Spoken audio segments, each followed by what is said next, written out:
Hello friends, welcome to cooking language. இன்னைக்கு cooking லாங்குவேஜில் நம்ம பார்க்க போகிறது restaurant style fish finger. Cooking language சேனலை சப்ஸ்கிரைப் பண்ணாதவங்க சப்ஸ்கிரைப் பண்ணுங்கள், லைக் பண்ணுங்கள், பெல் பட்டனை ப்ரெஸ் பண்ணுங்கள். வாங்க வீடியோக்குள்ளே போகலாம். ஒரு முட்டையை எடுத்து உடைச்சி இந்த பவுலில் விட்டுக்கலாம்.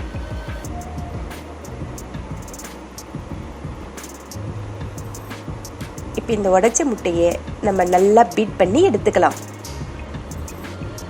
இதே போல் நல்லா பீட் பண்ணி எடுத்துக்கோங்க. பீட் பண்ண முட்டையை நான் வேற ஒரு பவுலுக்கு மாற்றிக்கிறேன். இப்போ இந்த முட்டை கூட மசாலா பொருட்கள் நம்ம சேர்த்துடலாம். 1/4 டீஸ்பூன் மஞ்சள் தூள்,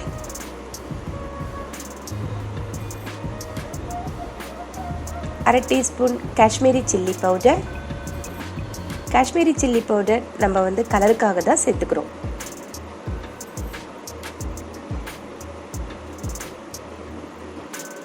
அரை டீஸ்பூன் தனி மிளகாய் தூள்,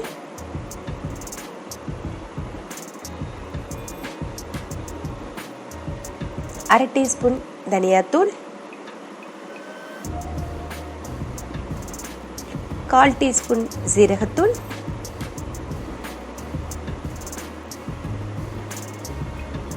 தேவையான அளவு உப்பு,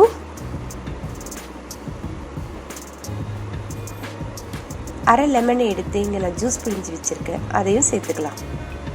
கூடவே 1/2 டேபிள் ஸ்பூன் கார்ன்ஃப்ளோர்,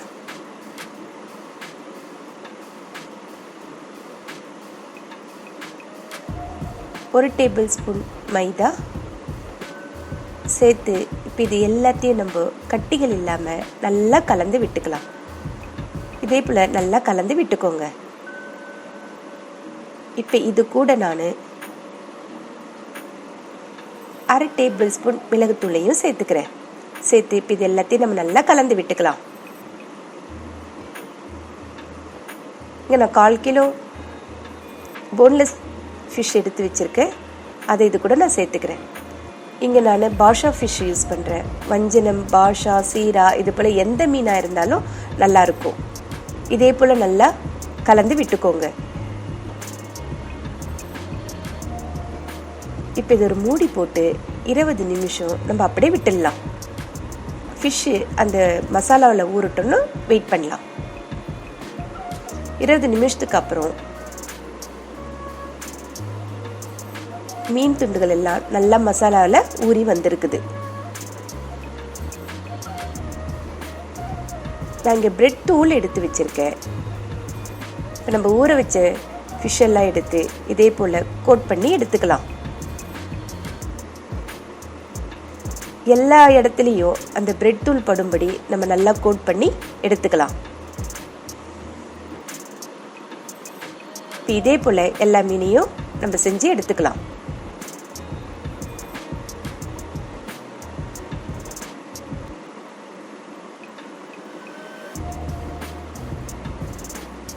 இப்போ நான் எல்லா மீனையும் பிரெட் தூளில் கோட் பண்ணி எடுத்துகிட்டு வந்துட்டேன். இப்போ இதை நம்ம பொரித்து எடுத்துக்கலாம். நல்லா கோல்டன் ப்ரௌன் வர வரைக்கும் இதை நல்லா பொரித்து எடுத்துக்கலாம். கேஸை சிம்மில் வச்சு பொரிச்சிக்கலாம். ஏன்னா நம்ம ஹையில் வைக்கும்பொழுது மேலே மட்டும் வெந்திருக்கும், உள்ளே வேகாமல் இருக்கும். அதனால் கேஸை நல்லா சிம்மில் வச்சுட்டு நல்லா கோல்டன் ப்ரௌன் வர வரைக்கும் டீப் ஃப்ரை பண்ணி எடுத்துக்கலாம்.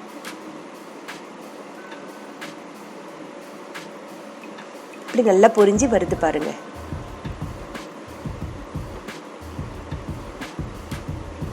இதே போல் திருப்பி போட்டு நம்ம நல்லா பொரிச்சு எடுத்துக்கலாம். எல்லா பக்கமும் வெந்து வரும்படி பொரிச்சு எடுத்துக்கலாம். இப்போ இதெல்லாம் நல்லா பொரிஞ்சு வந்திருக்குது. இப்போ இதை நம்ம ஒரு பிளேட்க்கு மாற்றிக்கலாம். இதே போல் நான் எல்லா மீன் துண்டுகளையும் பொரிச்சு எடுத்துக்கிறேன். எவ்வளவு கிறிஸ்பியாக நம்மளுடைய ஃபிஷ் ஃபிங்கர் ரெடி ஆகிடுச்சு பாருங்கள். நீங்களும் ட்ரை பண்ணி பாருங்கள். இந்த வீடியோ உங்களுக்கு பிடிச்சிருந்ததுனாக்கா லைக் பண்ணுங்கள், ஷேர் பண்ணுங்கள்.